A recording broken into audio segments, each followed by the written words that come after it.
मेरे सर के ऊपर भी मामी जैसी माँ होती ना, मैं भी बहुत छुई मुई होती। राहा अपनी माँ को बताएगी कि अगर मेरी भी ममानी की तरह की अम्मी होती है तो मैं भी बड़ी छुई मुई होती, क्योंकि मुझे भी खुलकर बात करनी आती। तो वो कहती है कि तुम तो पहले ही इतनी ज़्यादा प्यारी और अच्छी बेटी हो। तो वो कहती है कि नहीं, ममानी के होते हुए बतूल बहुत ज़्यादा कंफर्टेबल महसूस करती है और मुझे ये सब कुछ अच्छा नहीं लगता कि ममानी मुझ पर इतने ज़्यादा जुल्म करती है। हालांकि मैंने इसका कुछ नहीं बिगाड़ा, लेकिन ममानी इस खोज में है कि किसी न किसी तरह से वो राहा को इस घर से निकाल दे। इधर तारा भी राहा की वजह से बहुत ज़्यादा परेशान है और अपने भाई अदील को बुलवाती है और कहती है कि अदील, अगर तुम राहा के लिए कोई अच्छा सा रिश्ता ढूंढते हो तो मैं चाहती हूँ कि राहा यहाँ से चली जाए। अब मुझसे उसकी ज़ातियाँ यहाँ पे बर्दाश्त नहीं हो रही, क्योंकि मैं नहीं चाहती कि वो मज़ीद आसिया की ज़ातियों का निशाना बने। तो अदील भी परेशान हो जाता है और कहता है कि तारा, तुम फ़िक्र ना करो, मैं ये सब कुछ करूँगा और तुम्हारी खुशी के लिए करूँगा। इधर ज़रियून ने भी इधर जब राहा की ममानी भी ज़रियून से मिलती है तो कहती है कि बतूल, मैं चाहती हूँ कि तुम्हारी शादी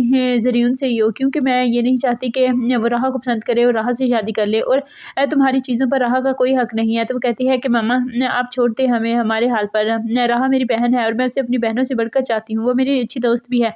हम दोनों मिलकर काम करती हैं, मिलकर खेलती हैं और पढ़ती हैं, लेकिन राहा ने कभी मेरा बुरा नहीं सोचा। आपके इतने ज़्यादा जुल्म के बावजूद उसने मुझसे कभी कोई बदला नहीं लिया। और कहती है कि अगर राहा ने ज़रियून को पसंद कर लिया तो फिर तुम क्या करोगी? तो वो कहती है कि मम्मा छोड़ दे, अगर राहा ऐसा चाहेगी तो मैं उसकी खुशी के लिए ये सब कुछ भी कर लूँगी। इधर तारा अपने बाप से माफ़ी माँगने के लिए आएगी और अदील रिक्वेस्ट करेगा कि बाबा, आप तारा को माफ़ कर दें, इसकी सज़ा बहुत बड़ी हो गई है। तो उसका बाबा कहेगा कि मैंने तो तारा को उसी दिन माफ़ कर दिया था जिस दिन राहा मेरी गोद में आई थी। तो तारा खुश हो जाती है और कहती है कि बाबा, मैं आपका ये एहसान कभी नहीं भूलूँगी। मैंने आप लोग का बहुत ज़्यादा दिल दुखाया है और अब मैं इसका दावा करना चाहती हूँ।